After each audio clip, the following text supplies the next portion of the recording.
بسم الله ما شاء الله. معاكي ايه صينيه يا جماعه؟ معاكي سجق بلدي او مصور اللي انت تحبيه، ده بلدي. معاكي فلفل ده انا كنت عاملاه في الفريزر لو تفتكروا. معايا بصل ومعايا توم. طبعا ما حطيتش اي ماده دهنيه. ليه بقى؟ لان الماده الدهنيه ده هينزل ماده دهنيه. تمام كده. فايه هضطر اشوح فيه ايه. هو كده كده اما ينزل احتاجت هحطه، بس انا مش هحتاج لان في كميه ماده دهنيه. الجزار طبعا بيحط ماده دهنيه عاليه قوي فيه، لان ميبقاش صافي يعني.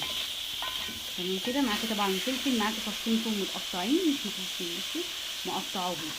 بصي كده. هقلب بقى كده. معايا هيبقى فوق بطاطس، ومعايا ايه كوسه. الكوسه دي كانت عندي في الفريزر يا جماعه. اما كنت بجيب واعور واعمل الحته اللي بتبقى فوق والكوسه اللي مش نافعه، باخد الحته اللي فوق لحد ايه واروح ايه، يعني في نفس الوقت جمعتهم في كيس وحطيتهم ايه في الفريزر. ما بجربهاش ايه اي حاجه، انا مطلعاها اهي ما خدتش ثانيه وفكت تحت الميه. تمام كده. معايا طبعا ايه، هيبقى معايا جبنه موتزاريلا. معايا طبعا جبنه موتزاريلا لان انا هعمله طاجن. بصوا جبنه موتزاريلا يا جماعه. هعمل طاجن وايه، وهعمل ما شاء الله ادخله ايه الفرن. طبعا مش هحط توابل كتير لان هو كده كده بيحط لي التوابل في البتاع، هينزل الماده الدهنيه بتاعته يا جماعه. تمام كده. فانا مش هحط اي ماده. بصوا بقى بسم الله ما شاء الله انا بعمل ايه، رز ابيض. بصوا بقى الطاجن اهو بسم الله ما شاء الله.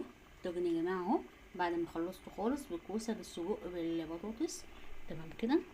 طبعا انا حطيته في ايه في البرام. لو انا كنت حطيت البرام، انا كنت الاول بقعد اعمل الاكل في البرام من فوق النار، بس لقيته بيطق. تمام. تيجي تدخليه الفرن بعد كده بيطق، فبطلت اعمل كده.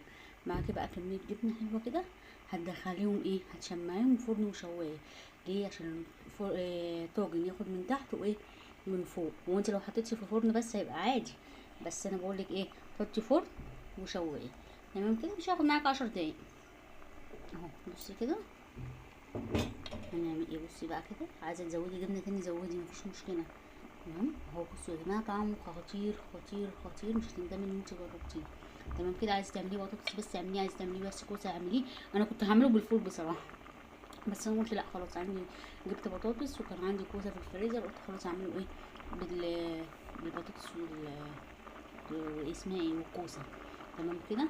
الكوسه طبعا يا جماعه كان عندي في الفريزر، لو عندك فريش هتبقى احسن واحسن كمان. تمام كده. بصوا بقى ما شاء الله هيديكي طعم هايل هايل هايل. دخلي فرن وشوايه. عايزه بقى تحطي معلقه زبده كمان حطي، بس هو كده كده في ماده دهنيه عاليه.